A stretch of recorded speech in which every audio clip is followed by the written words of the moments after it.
Bismillahirrahmanirrahim. Assalamualaikum warahmatullahi wabarakatuh. Kembali lagi dengan saya Nili Astuti, Prodi Pendidikan Bahasa Indonesia di Institut Pendidikan Nusantara Global.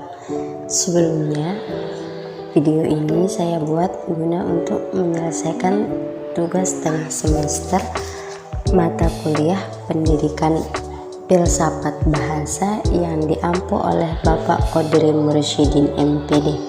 Semoga beliau dalam keadaan sehat walafiat selalu. Amin. Di sini saya mendapatkan judul materi yaitu Bertrand Russell.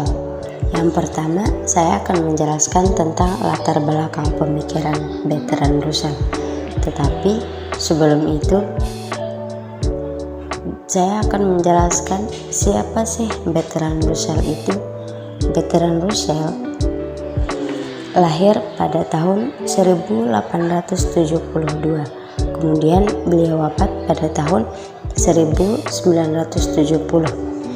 Bertrand Russell lahir dari keluarga bangsawan.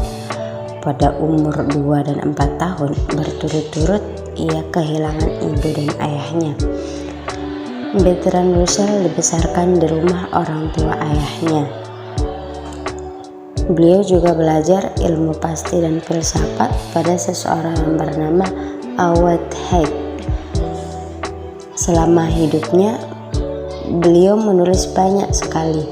Ada 71 buku dan brosur tentang berbagai pokok, antara lain filsafat, masalah-masalah moral, pendidikan, sejarah, agama, dan politik. Nah, kita akan lanjut pada latar belakang pemikiran Bertrand Russell.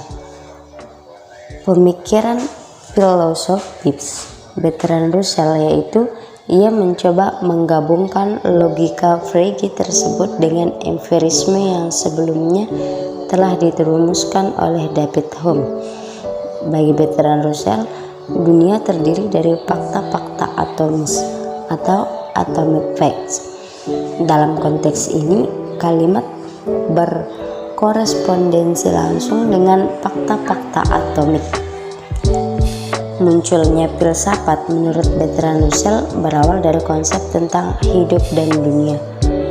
Para filosof dunia kebanyakan beranggapan bahwa yang satu haruslah sebagai substansi material, bermula dari anggapan tentang asal segala sesuatu. Thales yang diberi julukan sebagai bapak filsafat beranggapan bahwa segala sesuatu berasal dari air.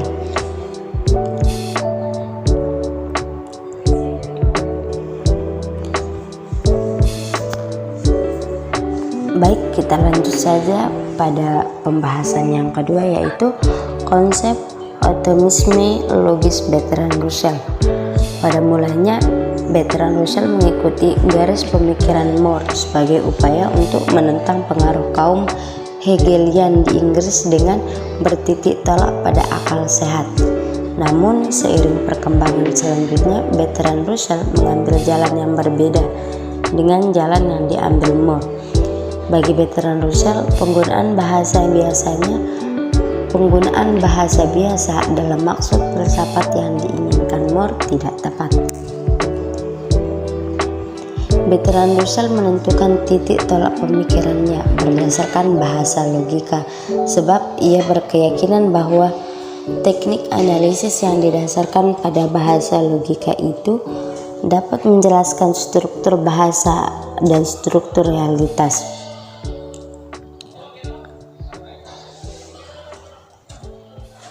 Berdasarkan uraian di atas, tampak jelas bahwa Bertrand Russell hendak menyusun teori atomisme logis dengan berpijak pada bahasa logika. Dengan bahasa logika itulah ia melakukan kerja analisis sebagai bahasa filsafat untuk memperoleh apa yang disebutnya sebagai atom-atom logis atau proposisi atomis.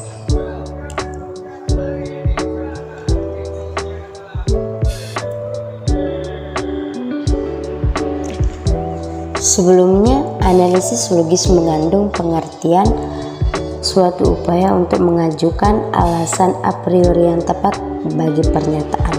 Sedangkan sintesa logik berarti menentukan makna pernyataan atas dasar empirik atau pengalaman. Namun, Bertrand Russell mendahulukan analisis logik daripada sintesa logik karena teori yang melalui bersifat empirik didasarkan atas fakta tidak dapat menjangkau hal-hal yang bersifat universal. Baik, kita lanjut saja, yaitu yang pertama, corak logik. Bertrand Russell mensinyalir adanya perbedaan corak logik ini melalui perbandingan antara dua kalimat yang struktur bahasanya sama namun memiliki struktur logik yang berbeda. Contoh, A dan B dapat dikatakan memiliki corak logik yang sama jika unsur A mengandung unsur kesesuaian dengan unsur B, sehingga akibat yang berlaku atau unsur lawan B dapat digantikan pada A. Yang kedua yaitu prinsip isomorfi atau kesepadanan.